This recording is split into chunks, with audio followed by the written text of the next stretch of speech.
Hi, it's Piero again. So this video here is a message to myself and anybody else that's going through burnout right now. We live in this world where everything's fast-paced, everything's hustle, everything needs to be done like it was meant to be done yesterday. And I stand to be corrected, but based on the research that I'm doing, we're working more than we ever have on average. I mean, if we include commute, if we include time spent thinking about work, we're working more than we did 100 years ago, than we did 200 years ago. But we're in the most advanced time in history. You know, we are more connected than ever, but everyone feels so lonely. We have access to so much information, but yet more people are overwhelmed. And we have the most medical breakthroughs in history, yet more people are unhealthy than ever before. So something must be wrong here. And I look at burnout, and honestly, with everything, what I just said, with how this modern world is set up, it's a recipe for burnout. So I just want you to know that if you are going through this, one, you're not alone. So many people are going through this. But secondly, it's okay.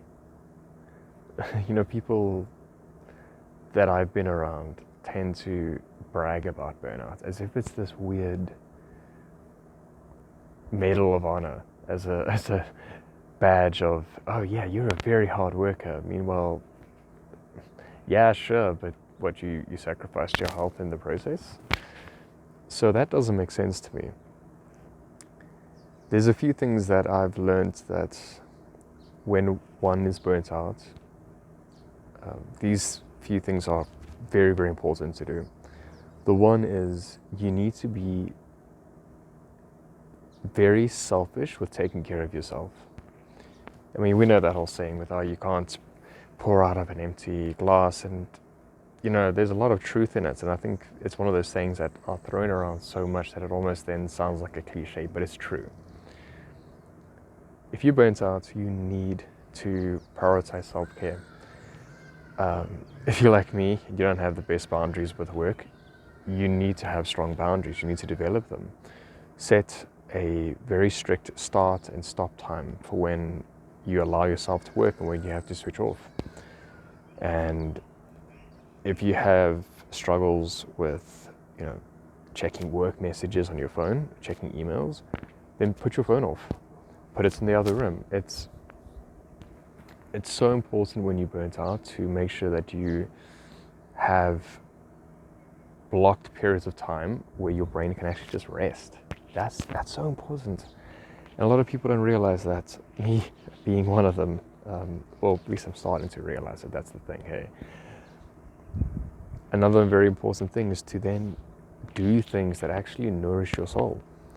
So for me, I play guitar. So I've realized when I'm super busy with work, I don't play guitar as much as I used to. And recently I've actually gone months without playing, which is very unlike me. I've been playing for, it must be like 14, 15 years now, something like that, since I started playing. And so it was a core personality trait of mine.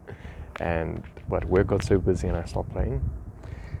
I know that seems to be common in some aspects. My dad had the same thing, but I noticed that he was a much happier person when he started playing guitar, and specifically the bass guitar again. So whatever it is for you, if it's hiking, if it's sports, make sure you do that. Then the other thing that I've come to learn that is very important, it's going to sound like a no-brainer, but that is exercise. I've been exercising since I was, you know, an early teen. So again, it's also one of those core personality traits of mine. But like I said, when you're caught up in work, it's easy to not do those things, because anyone who's gone through burnout or anyone that's gone through depression, this might sound familiar, but it's as if the simplest task that you'd be able to do blindfolded now become like a huge mountain that you must climb. And I know that the thought of exercising when you're in that kind of a state, it feels impossible. But even if you just start by walking, if you live, in a complex or estate, or if you live in a freestanding house, just walk around in your environment. Or if you can go to the park, or if you go to the beach, just walk somewhere, get steps in. That's very healthy. And then slowly progress into maybe some body weight exercises. And then if you can go to the gym, then go to the gym. That's also a great space to just, go into a different environment that encourages you to actually just focus on fitness. That's very important.